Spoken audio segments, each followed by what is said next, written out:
It's a shame, because that is the work that should be done by the governor of the counties there. The time has come to devolve education. In the interest of efficiency and better service delivery, all money is currently managed by the NGCDF and NGAAF should be surrendered to counties. When CDF was formulated and promulgated, the people of Kenya were seeking an equitable distribution of natural resources which had been denied through an imperial presidency.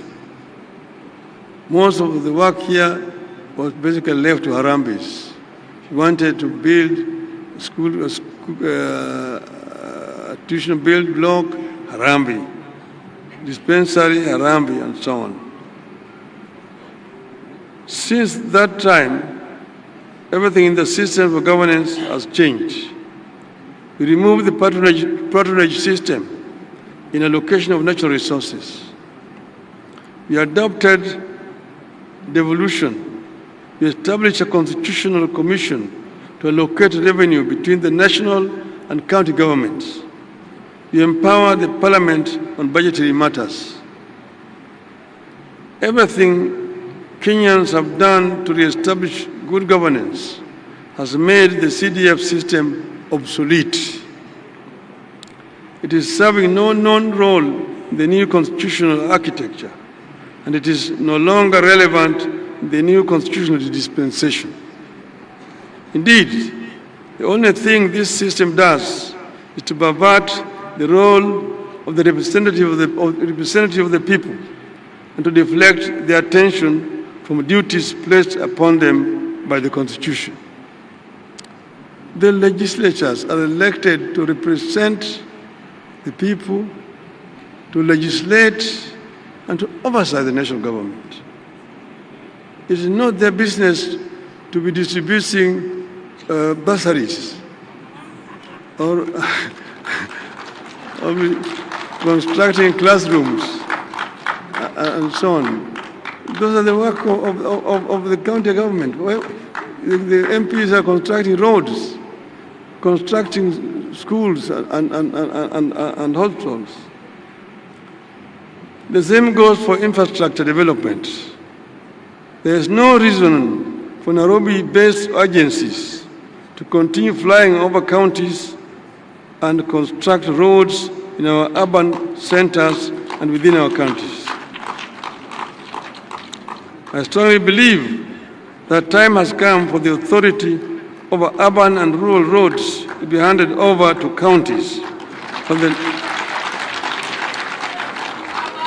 while the national government manages international highways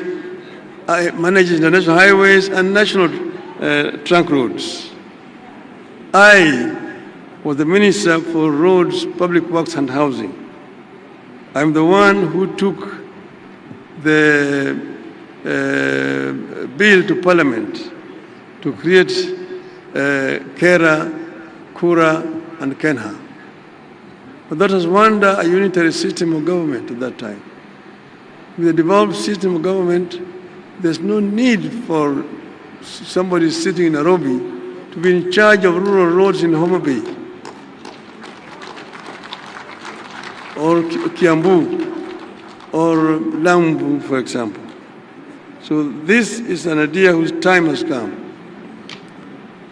It does not make sense that some roads in Kisumu town cannot be managed by the governor of Kisumu.